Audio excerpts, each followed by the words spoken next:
예, 여러분 반갑습니다. 5월 19일 월요일 아침에 여러분과 함께 예레미야 애가 1장의 말씀을 함께 나눕니다. 애가 1장 가운데서 함께 봉독할 말씀은 8절부터 12절까지 말씀입니다. 8절부터 12절까지 함께 하겠습니다. 예루살렘이 크게 범죄함으로 조소거리가 되었으니 전에 그에게 영광을 돌리던 모든 사람이 그의 벗었음을 보고 업신여기며 그는 탄식하며 물러가는도다. 그의 더러운 것이 그의 옷깃에 묻어 있으나 그의 나중을 생각하지 아니하며 그러므로 놀랍도록 낮아져도 그를 위로할 자가 없도다. 여호와여, 원수가 스스로 큰 체하오니 나의 환난을 감찰하소서. 대적이 손을 펴서 그의 모든 보물들을 빼앗았나이다. 주께서 이미 이방인들을 막아 주의 성회에 들어오지 못하도록 명령하신 그 성소에 그들이 들어간 것을 예루살렘이 보았나이다. 그 모든 백성이 생명을 이으려고 보물로 먹을 것들을 바꾸었더니 지금도 탄식하며 양식을 구하나이다. 나는 비천하오니 여호와여, 나를 돌보시옵소서. 지나가는 모든 사람들이여, 너희에게는 관계가 없는가? 나의 고통과 같은 고통이 있는가 볼지어다. 여호와께서 그의 진노하신 날에 나를 괴롭게 하신 것이로다. 아멘. 오늘 말씀 제목은 애통해하는 예레미야입니다. 애통해하는 예레미야. 예, 1절에 슬프다라고 하는 것으로 시작을 합니다. 세번역 성경을 보면요, 예레미야 1장 1절에 슬프다 이렇게 시작을 합니다.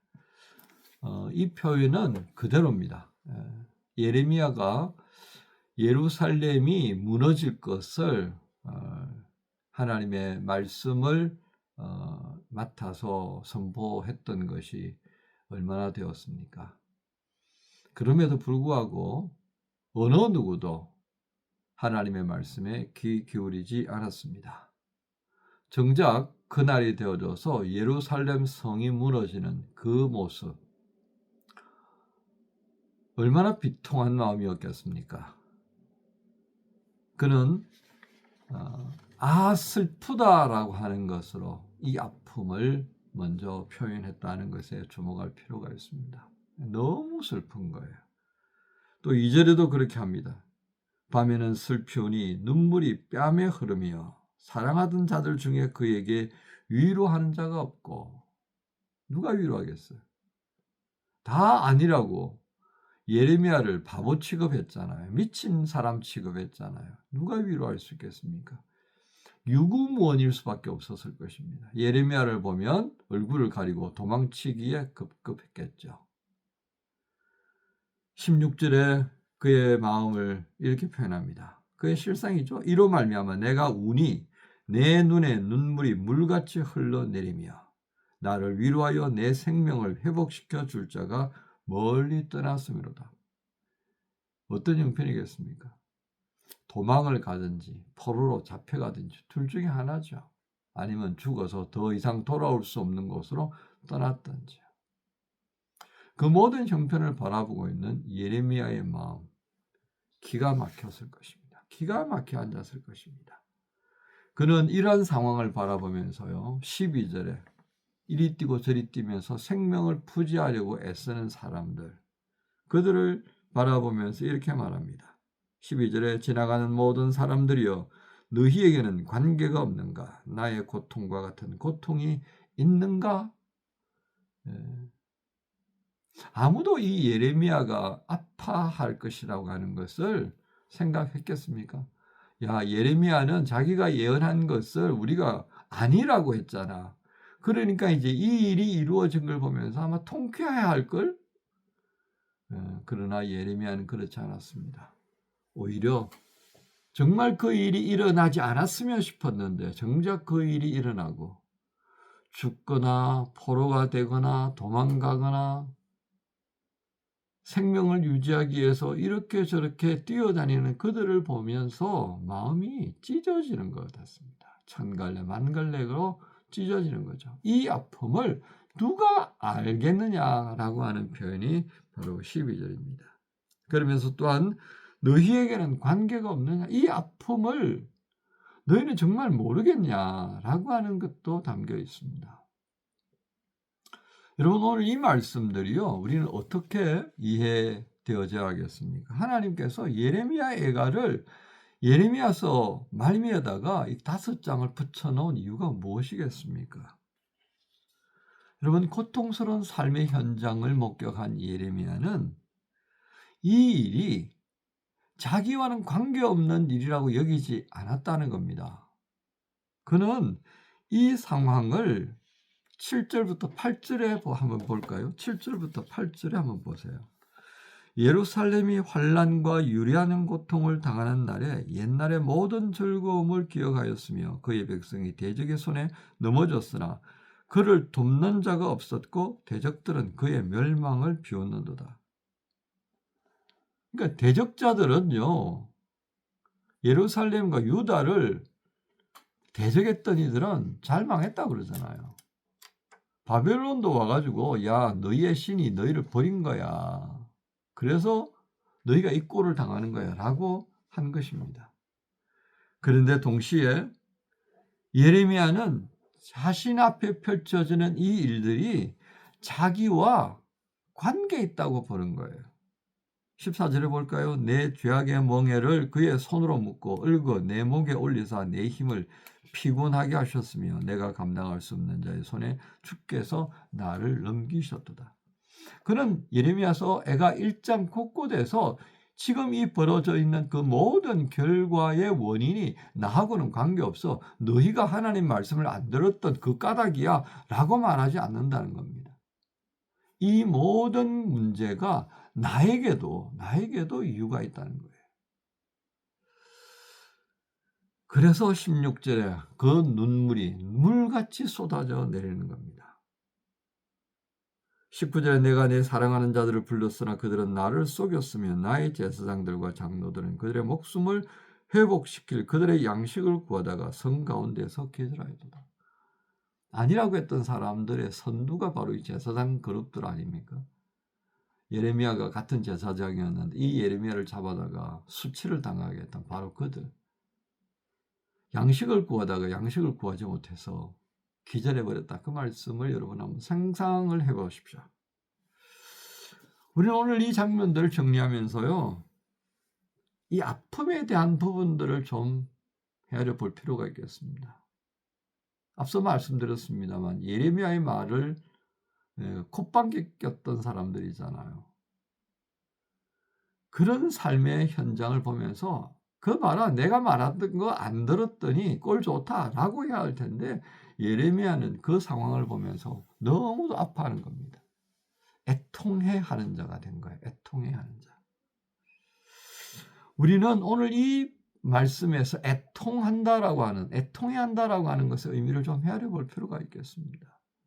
하나님의 말씀을 전했음에도 그걸 거부하고 그리고 그 고통스러운 현실을 맞이한 이스라엘 백성들, 그걸 보면서 아파하는 예레미야의 모습, 이게 바로 애통해하는 하나님의 사람의 모습이더라 하는 것입니다.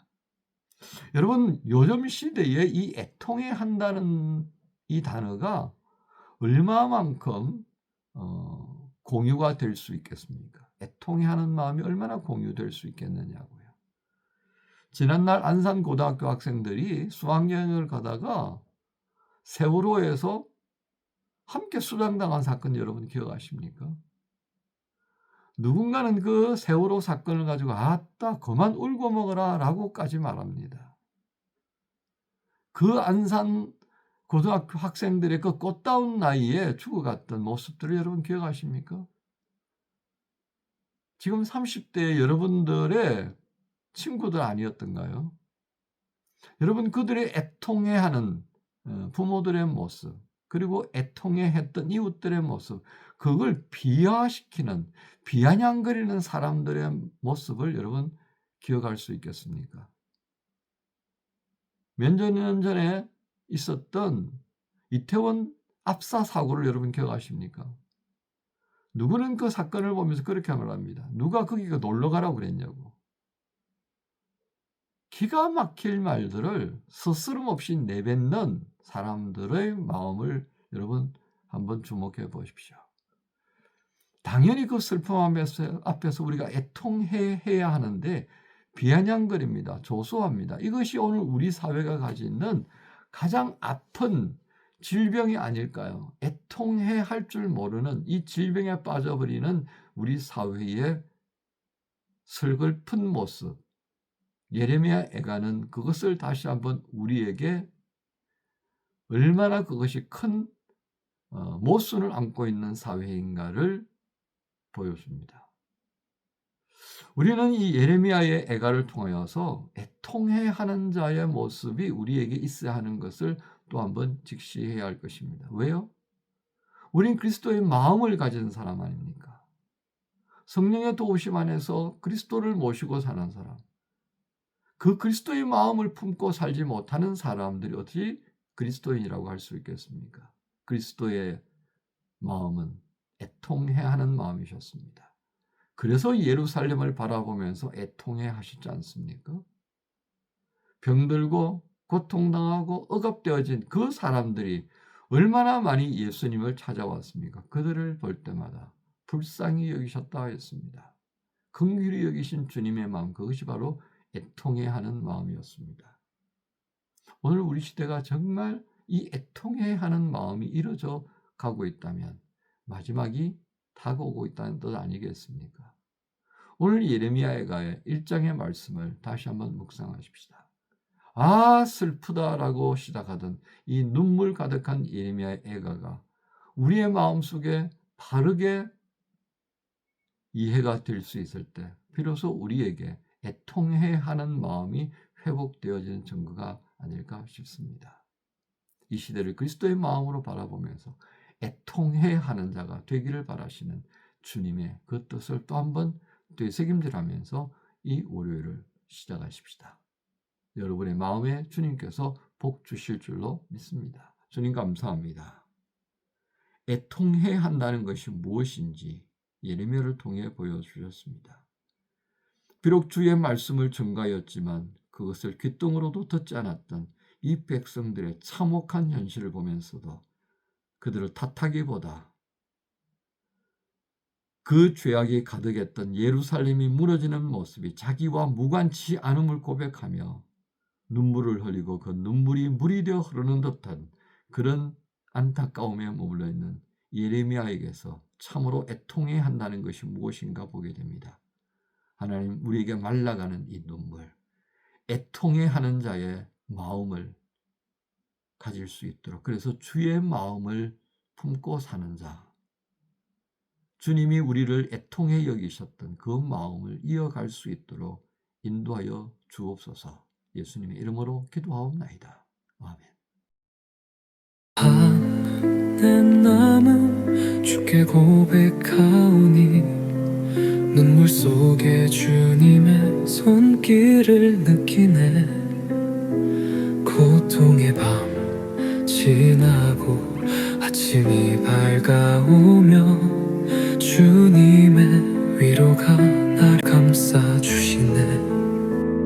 세상이 줄 수 없는 평안을 누리리. 상한 심령 어루만지시는 주님, 슬픔 속에 숨겨진 주님의 크신 사랑, 내 영혼 새롭게 채워주시네. 주님은 나의 위로, 주님은 나의 소망. 눈물의 강을 지나 전